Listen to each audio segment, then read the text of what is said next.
Right. That's an interesting one because Robinson's trainer is Harry Wiley Senior. Right. I know I've seen you on Instagram talk about trainers that fighters should be in the Hall of Fame.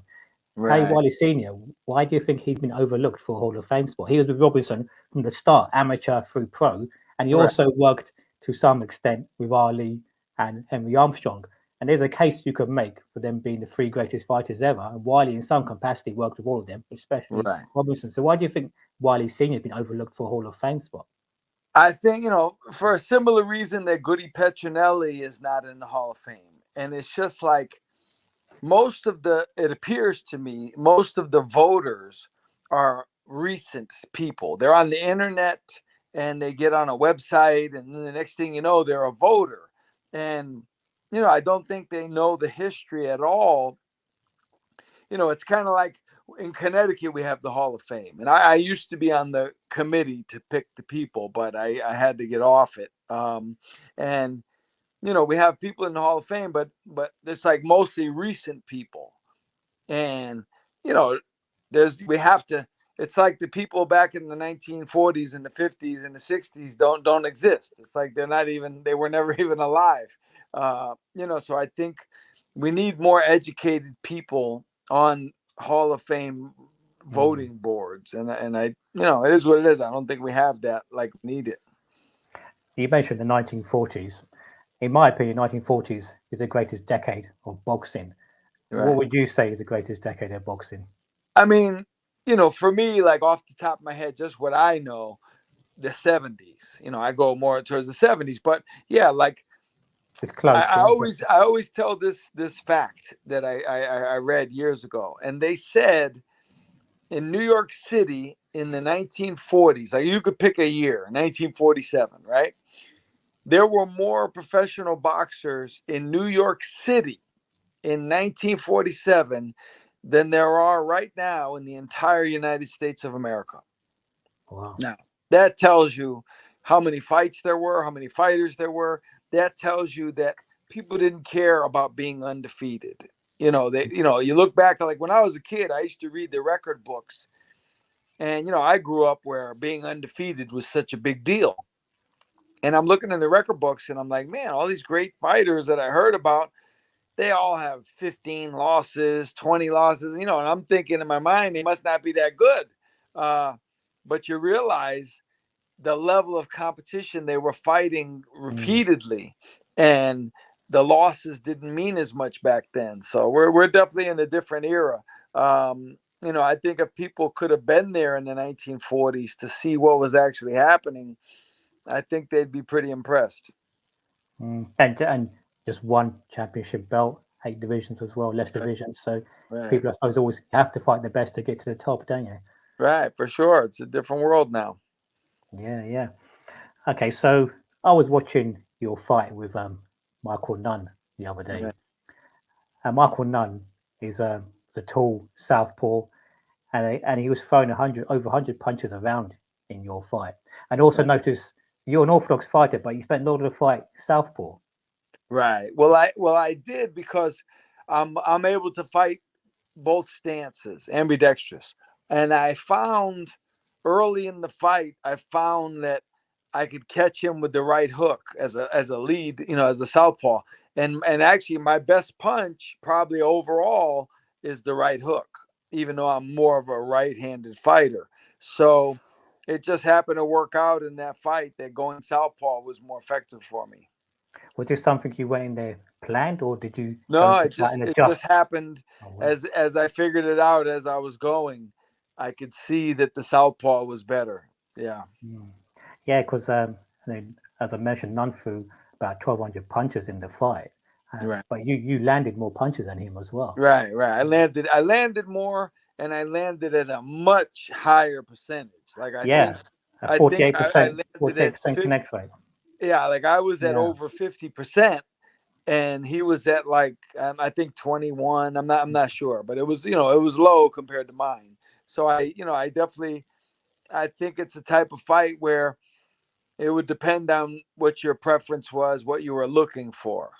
If you prefer aggression and do you prefer volume? So unfortunately, I had 3 guys who preferred his style. it's tough one. You're tall southpaw, pressure, fighter, volume punching. That's must be the most difficult style to come up against. What would you say was the most difficult style you came up against as a professional fighter? To me, the absolute most difficult was Henry Maskey, who I fought for the IBF title. He was 6'4". He was like Michael Nunn, but he was 2.5 inches taller, Another and southpaw. he was a southpaw, Mm. and but he used his southpaw. He stayed very upright. He had the European style, and yeah, he was very difficult. I actually sparred with him in the next training camp, and I did very well. It took me time, and I figured him out, I think, and I did well. But on that night, he was really hard to time, and it was hard to get his rhythm and his range. Mm. So you also sparred a lot of great fighters: Roy Jones Jr., Mike McCallum, James Toney. I mean, how do you describe those experiences, and what did you learn from those experiences fighting those guys? I mean, sparring with those guys was incredible. Like it was like just being at that level every day, in training camps or whatever. And I after boxing with those type of guys, I always felt like I'm not worried about else, anybody else that I could possibly fight. I'm not worried about them because especially with Roy, like Roy was dynamic and fast, and I never worried about boxing other people after being in the ring with him because I knew they may be almost as good, but they weren't going to be better. They weren't going to have the complete package like he did. So I didn't worry as much after sparring with him. Mm. I saw an interview with yourself speaking to Oh, Montel I think Griffin. I'm going to come back. I'll come back. 1 second. An interview with yourself with Montel Griffin. Yeah. Montel Griffin, of course, fought James Toney twice. Right. The shoulder roll seemed to have a resurgence the last decade because of Mayweather, and then people from Mayweather looking at James Toney. How would you approach the shoulder roll or the Philly shell, and beating that guy, because that seems to be all the rage now. But if you as yourself, you're known for your adjustments and your knowledge of fighting and strategies. How would you approach attacking the shoulder roll, the Philly shell? Well, I'll say two things. One is that you have like Mayweather and Tony. Those are the two who really mastered the style, and people are amazed by it. But a lot of people talk about it like it's them, like it was those two guys, and it's a new thing. Back in like the era, like in the 40s and the 50s, everybody did it back then. That was common. It was a regular thing. It wasn't even a big deal. Yeah, Joey Giardello and Jersey Joe Walcott, all those guys did the shoulder roll. It wasn't even a big deal. So now that the fact that so many people are excited about it shows you how rare it is because they're not used to seeing it. You know what I mean? But I do know. I'll tell you, there's a strategy that I've always thought would be very effective, and I think I knew the reason why it wasn't.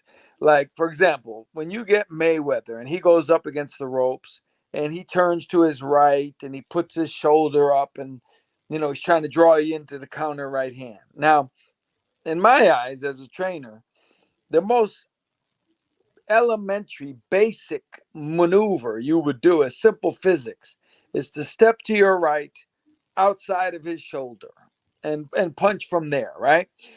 Nobody ever did that with him. And my idea is that the guys were so intent on hitting him that they couldn't focus on the exact strategy. They were frustrated and they just wanted to kill Floyd Mayweather. I think sometimes guys might have fought Floyd and been so excited and amazed to be in the ring with him. It's a big event. The whole thing is big. It's a huge event.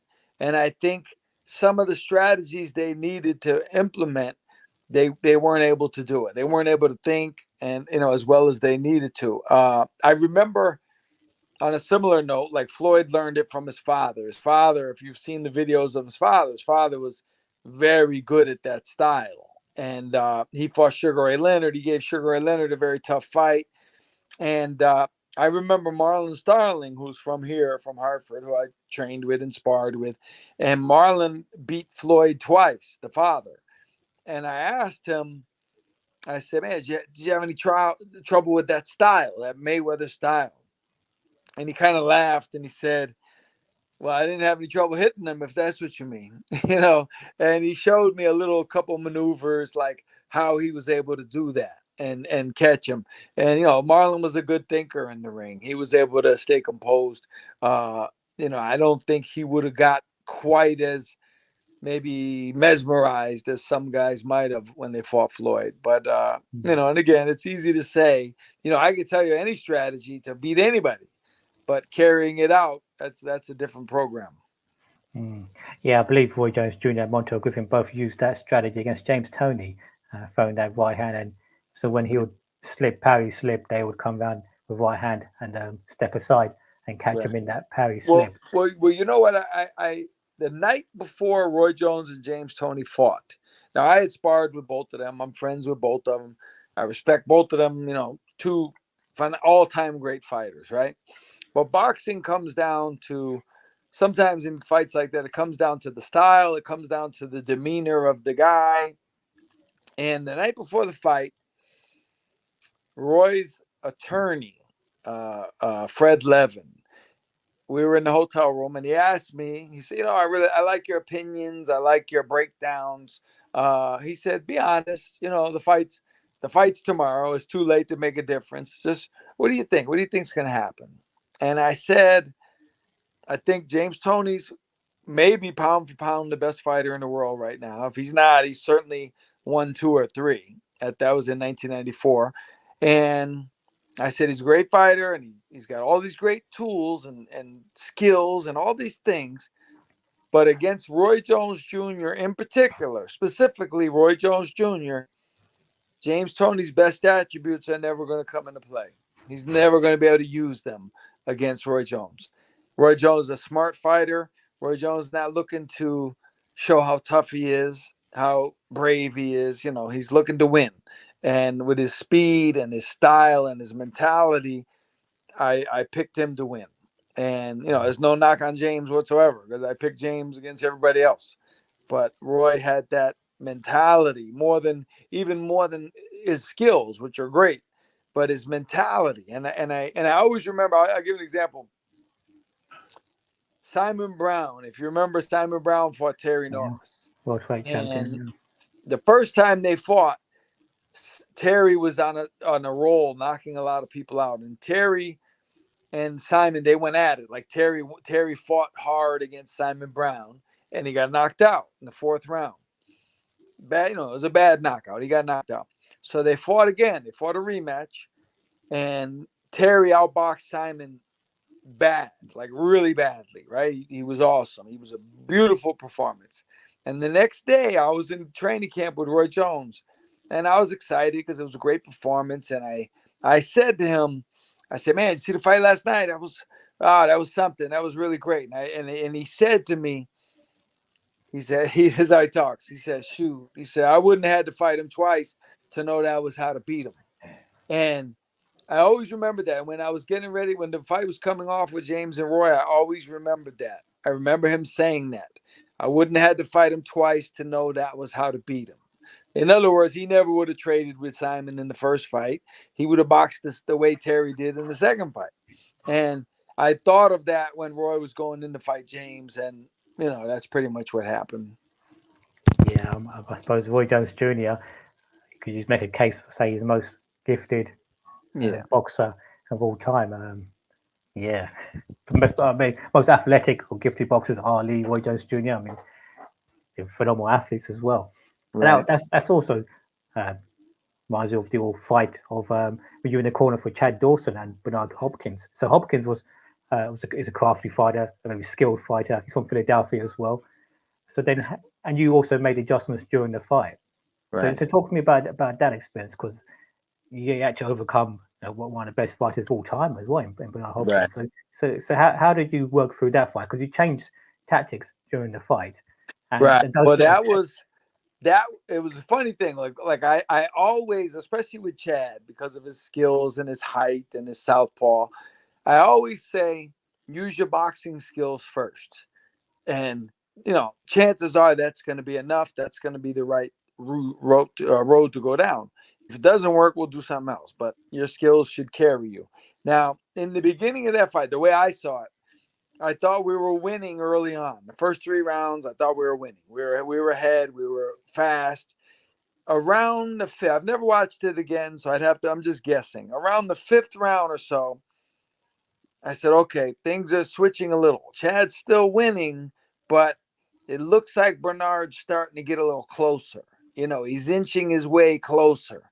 So I believe it was after the sixth round, going into the seventh. I'd have to look at it to be sure, but I think that was the round. And I said to Chad, I remember saying to him, okay, everything I told you before going into this fight, forget what I said. Change your strategy. We're going to go right to him. I want you to put your hands up. I want you to go right to him. I want you to bully him. I want you to attack him. Because I felt like Bernard was starting to figure it out, and we had to throw the monkey wrench in the tire, in the wheel, and mess everything up. Because if we kept going like we were going, my gut feeling was that Bernard was going to close the distance and he was going to catch us with something, with Chad being patient. So I feel like once we changed the strategy, I thought we won the rest of the fight going away. I thought we won it pretty clearly after that point. So that was I didn't really think about it. I didn't think of any kind of risk, but looking back, if that was not the right strategy, I would have been blamed for it, because I made the switch. So it was a calculated risk, but more so now as I look back on it, it was a pretty big risk. But at the time, I didn't even think of it. I just told him change everything, just go to him and go get him, and it worked out. So this adjustment of changing everything and going towards Hopkins, flooding him, so to speak. Is this a strategy specific to Bernard Hopkins, or would you apply that strategy to anyone who fights like Bernard Hopkins in the Philadelphia I sort mean, of the to shelf? Bernard in particular, I felt like Chad's size. Chad was big.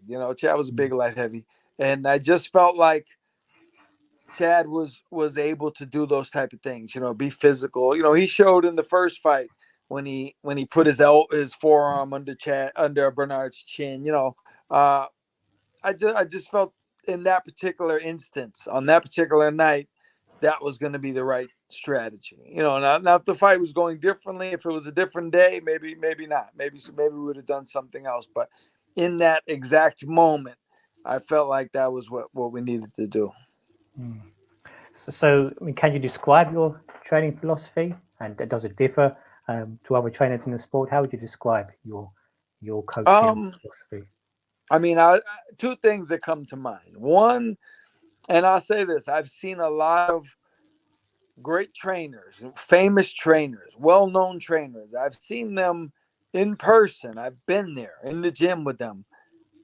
And as great as they are, the mistake I think a lot of them have made, and a few in particular that I could name, but I will not say, but they train every fighter exactly the same. And I mean exactly. They train the guy to fight the same exact style. Every guy, whether the guy's 6'5" or 3'4", they teach them all to fight the same style. That's obviously ridiculous. Like, it's obviously not accurate. You absolutely cannot do that. You have to know the person individually. You have to go to their strengths and their weaknesses. You have to figure that out. So I try to train people according to what they have and what they don't have. You want everybody to have Roy Jones athleticism, but a lot of guys don't have that. So you can't do things that Roy Jones could do. I have had other guys who were very athletic and they could do some of the things that Roy does, and I showed them that, and it worked. But the other thing is, I'm very much a believer in the mentality of boxing and boxers. If and I've told fighters, certain specific fighters, like, if you don't have the mentality to be a professional fighter, it's going to come out. People are going to figure it out. You're going to figure it out yourself, and you're going to realize you're not cut out for the game, and you shouldn't even be in the game in the first place if you don't have, and the mentality of a professional fighter is different than an amateur fighter. You could be an amateur fighter and not have that mentality. You can get by on your skills and athleticism, and it's a 3-round fight. It's different. To be a professional, you have to be willing to get hurt. You have to be willing to hurt people, and you have to be willing to go through whatever it is in the gym to get ready to do both of those things. And a lot of people are not prepared to do that, and they don't realize they're not prepared to do that until they try to do it, and they realize it's not for me. Or some of them don't, and that's why they're still fighting professional, and they don't have a very good record, and they're getting hurt, and boxing's not for them. And I've had fighters. I had one fighter in particular who was a very good amateur, a high level amateur. He beat a lot of high level amateurs. He beat guys who turned out to be pretty good pros. And people were telling me, "Oh, you got to turn him pro," and he's going to sign a contract and all this stuff. And I told the kid, I said, "You're not cut out to be a pro." I said, "I don't care how good you are as an amateur." I said, "You're a smart kid. You're going to do something very good in your life. Get a job. You're going to get a good job. You're going to have a career." I said, "Professional boxing is not for you." And he listened to me. He didn't turn pro, and didn't even look back. He didn't second guess it. And I can say he's doing extremely well now, extremely well. And he's actually talked about running for mayor at some point in our city. So on that one, I think we made the right choice. But yeah, everybody's not cut out to be a professional boxer. I can tell you that much. That's interesting because how does a fighter take that advice? You have, and me personally, just my personality, I hit them with it really hard. It's like hot knife through butter. You just do it, just slice it. Because you try to let them down easy, so to speak, and they're gonna look for excuses and why oh no, I could do it, and you have to tell them, listen, man, I know this game, I know what it is, and I know you're not gonna like it. You're not even gonna enjoy yourself as a pro. I can tell you're going to hate being a pro, just by your demeanor, and a lot of guys I've told them. I've said, "You like to fight?" "Yeah, I love to fight." I said, "You really like boxing? You like being in there? You like doing it?" "Yeah, yeah." I said, "Look, stay amateur. Fight 20 times a year. You'll fight every month. Sometimes you might fight 3 or 4 times in a week at a national tournament." I said, "You turn pro, you're going to fight 1, 2, or 3 times every year. You're not going to fight 4. You're not going to fight 5. You're going to fight 1, 2, or 3." And I've seen so many kids turn pro in the New England area where I live. And there's 6 New England states. We're all in one little group here. And I've seen so many guys turn pro. They've been pro 5 years and they have 9 fights, 8 fights, 7 fights. I know a kid who's been pro like 12 years and he's got like 20 fights. And I said, "Man, it's, something's wrong. Like you're not, the fights aren't there. The shows aren't there. The level of promoters, the number of shows they do. If you like being a fighter, stay amateur. You can fight every month, but you're not going to fight every month as a pro. I'll tell you that. Not anymore. Now it's not like it used to be." So that would lead nicely to my next question. How do you think the sport of boxing has evolved since your days in the ring? I think it's regressed, to be honest with you. I think in a lot of ways, like for example, now you see every press conference, every major press conference is the fighters and even the promoters sometimes now swearing at each other on the stage, vulgar, just horrible things they're saying to each other that everybody can hear. Press conferences are aired live and everybody can hear this. And we've gotten to the point where we think this is good. Like, this is funny. This is interesting. This is entertaining. It's insanity to me. Could you imagine like Sugar Ray Robinson Kid Gavilan, Willie Pep, Rocky Marciano, Joe Louis, Ezra Charles, the way they were at their press conferences today, they couldn't even make any money because nobody would know who they are because they don't swear at each other and call each other's mothers names and, just stupidity. So I think that goes in line with how people are becoming famous. Like there's guys who are famous because they're on Instagram and they talk a lot of trash. And like Ryan Garcia and those guys, Ryan's a very good fighter. Don't get me wrong, he's very good. But he first got out there because he's on Instagram, and now it's gotten worse. His last press conferences have been horrible. Like if you try to show somebody back in the day, you could show your grandmother, you could show your aunt, your mother, you could show them Sugar Ray Leonard at a press conference, and they would want to see him. They would want to watch him.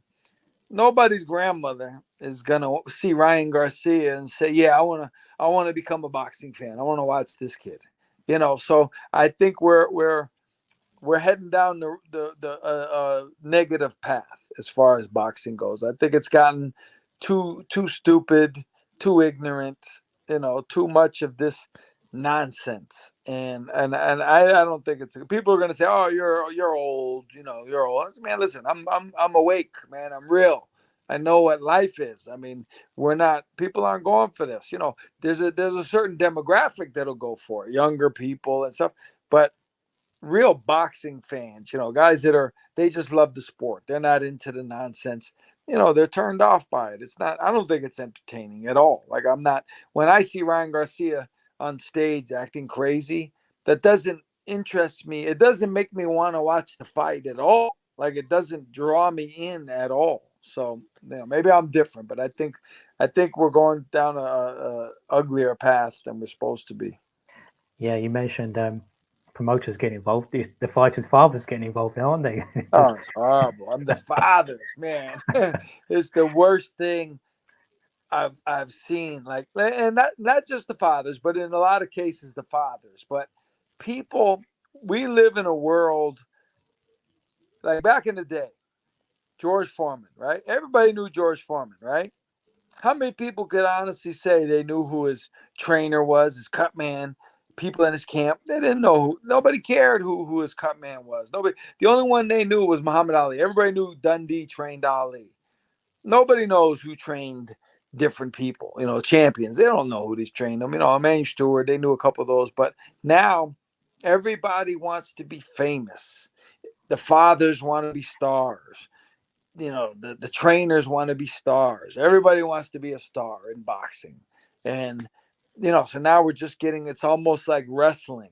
You know what I mean? Mm. And it's, to me it's cartoonish, it's buffoonish, it's embarrassing. I'm embarrassed to see some of these press conferences and see how these people act. Like these are grown men, how they act. It's just it's ridiculous. Yeah, it's like the fighter has gone from being a prize fighter to a businessman now, Yes, and like you yes. said, He's an entertainment. entertainer. He's an Mm, entertainer. He's exactly. got to have a rap album, and he's got to have a clothing line. Yeah. You know what I mean? And he's got to have all this stuff, and and that's why I think the talent is regressing. The trainers want to be on TikTok and Instagram, and they want to do the pity pat videos because the reality is, I don't put my pad work videos up generally because no, number one, I never think about it. But two, real pad work is not entertaining. If you watch real people do pads, it's not fun to watch. It's technique. Like one time I had a video when Chad was about to fight Hopkins. And I remember they put the video up of me and him doing pads right before the fight, like a week before the fight. And one of the comments under it was, the trainer, me, the trainer, he keeps stopping and talking all the time. We don't want to hear we don't want to see him giving instructions. We want to see the pad work. I said, man, I'm not here for you to be entertained. I'm here to explain to this guy how to throw the punch harder, how to throw it shorter, how to do it faster, how to execute better. I'm not here entertaining you people on the internet. So real pad work is not entertaining. And now you have people on the internet that do pad work on Instagram and they call themselves the mitt master and mythologist and the myth king, myth queen. You know, like everybody's trying to be a star, and it's more about them. You know what I mean? It's more about them. Like when they do the pad video on Instagram, it's about the trainer. Clearly, it's about the trainer and not about the fighter. All eyes are on the trainer, and you can always tell. I'll tell you, and I'll tell everybody watching. You watch one of those videos, and if not during the pad work, certainly at the very end of it, the person holding the pads is going to turn and look at the camera. They're going to look at the camera to make sure the camera's still on them. And usually they do it 3 or 4 times during the round, but they certainly do it at the end of the round. And that's how you know they're aware of the camera. They want to make sure it was still on them, still catching this pad work extravaganza that they got going on. And instead of just focusing on the fighter, and I've never seen anyone do that pad work and actually stop and instruct the fighter on anything ever. Ever, not one time have I seen them give any instruction to the fighter. All they do is hop, hop, hop, punch fast. There to go, there you go. Man, it's that's why we're heading down the road we're heading, because the people in the game want to be stars now. It's crazy. Yeah, I agree with you there. Okay, so Artur Beterbiev, I'm sure you get a lot of questions about him. How do you approach training someone like Artur Beterbiev, who's had a successful amateur career? He's coming to the pros and doing well, and you've joined him. How do you approach? Because you've also trained other world champions, Chad Dawson, like you've already mentioned. How do you approach training Beterbiev? I tell you, Arthur's a special fighter, and I tell you a very interesting thing about him. He's like a sponge, and he wants to learn new things, and he wants to practice what he's already good at. And I could show him things, and a couple of things, that he really liked and he implemented. He's not like a guy who's been boxing a long time. He acts like a guy who's just kind of starting out. And like I remember one time in particular, I showed him a really good maneuver and a way to get punches off a little quicker and different things like that. And I remember when he was done training for the day, he was in the corner of the gym by himself, working on exactly what I was showing him, and he was practicing it. And he did that for like 20 minutes by himself. And I'm just watching him. And so he wanted to perfect everything, and he wants to perfect everything, and you show him things like he keeps you on your toes, because I train most guys and they let me lead everything. And whatever I tell them, that's what they're going to do. And that's what they do. With Artur, he'll be like, oh, well, let's work on that move. Let's work on that move you showed me the other day. And he'll be like, why do we do this? And how low should I go? And he wants to know what's going on. He wants the I's dotted and the T's crossed. And so I always say he keeps you on your toes, because a lot of fighters, they don't keep you on your toes as a trainer. Whatever you show them, that's what they do. With Artur, you got to be on your game, every day, all day. While you're working with him, he expects you to be on your game. And so he makes you step your game up as a trainer, for sure. So I heard you talking about Beterbiev in your training, and you mentioned you added more snap to his jab and added more leverage to his punches. So Right. how was this accomplished? Um, I don't want to give away your secrets here. yeah, well, no, just by there's adjustments and balance and height and positioning and different things like that, and a lot of it's mentality. Like I like to use a lot of words, examples, like to show a person what I mean. Like I'll say, like, snap it like a towel. You know how you snap a towel when you're a kid and you snap your friends with it?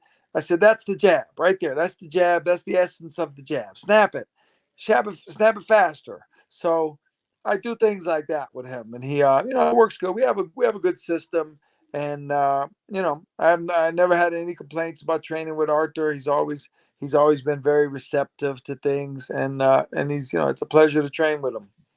So you covered the snapping of the jab. So about the adding leverage to his punches, because he reminds me a bit of Joe Lewis in that Lewis had no wind up or pullback, but Right. one punch in history. But Herbiev's the same. Looks like he's not putting much into it, but he's Right. knocking people out.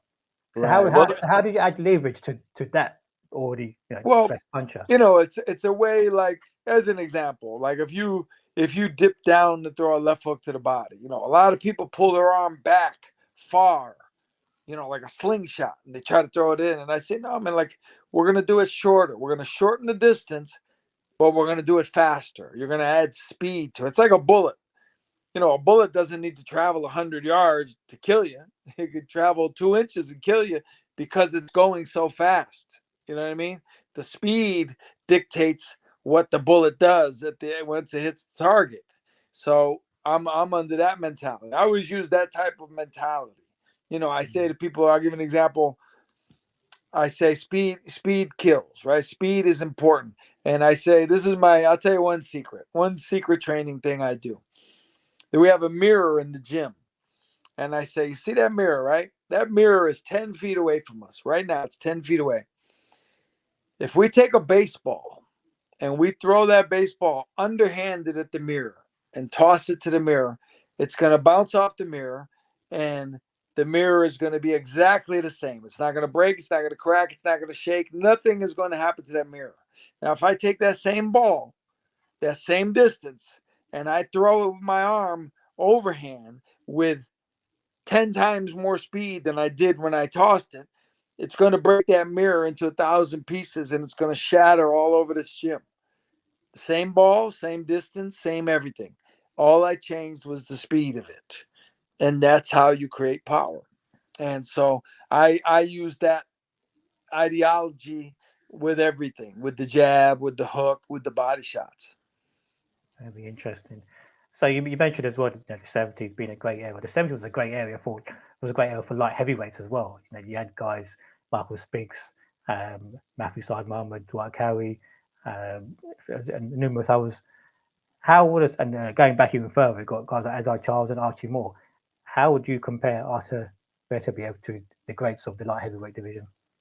It's tough to say. I mean those guys, it's just they're phenomenal. But I don't think he's a cakewalk for any of them.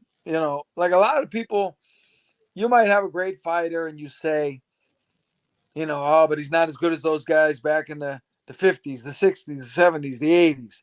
And it's like, why? Why not? Why aren't we? Like we couldn't, they act like because they're from a different era that people today would just get brutalized by them, and it's just not accurate because Arthur has good boxing skills. He has tremendous power. He has great boxing sense and things like that. And, when you deal with Archie Moore and guys like that, Bob Foster, you're at the upper echelon. So you're not going to win every fight. I'm not saying Arthur's going to beat all those guys, but I'm certainly not going to say they're going to find him so easy to deal with either. And one thing I'll say this, and like instinctively, as a human being, as a boxing fan, I could say to somebody who's a little older than me, and I could say, "What do you think about Arthur against all those great light heavyweights in the '70s?" And instinctively, they're like, "Oh, I don't know, man. Those guys, Saad Muhammad and all the guys, they were killers." And I said, "Listen, I know they were. They were killers, but they were killers because they could take the punches of each other. The fights were great, 15 rounds, 14 rounds. It took them 14 rounds to stop each other. Galindez and, Yaki Lopez and all those guys, right? Great fights. Do you really think in this world or any other that Matthew Saad Muhammad, all respect to Matthew, I love Matthew Saad.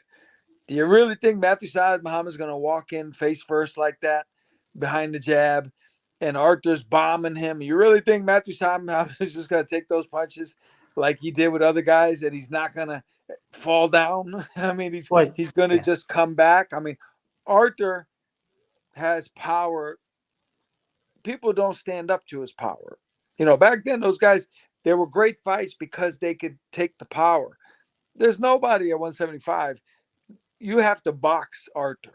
A guy like Bob Foster with the height and the long jab and his own power.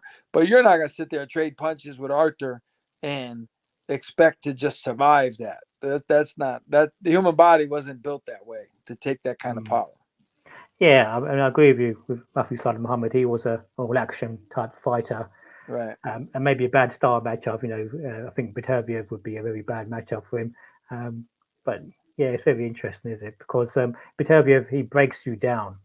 And a lot of Right. these old school fighters, they did the same thing. They broke you down, just punched anything, and they broke you down and got you Well, out there. and here's what it is. Like, he takes his time, right? Artur Yeah, yeah, with Gavadzik and those, but with Matthew Saad Muhammad being right there, honestly, that's a 2 or 3 round fight in my eyes. Arthur would stop Saad in 1, 2, or 3 rounds because he's there. He's right there for you to hit. You're not going to miss him. You're not going to have to break him down because he's going to be right there taking these big shots flush. And here's the thing: if Matthew Saad Muhammad fought Arthur, Matthew would know it. He would figure it out in the first round that this is not the move. This is not the way to fight this guy.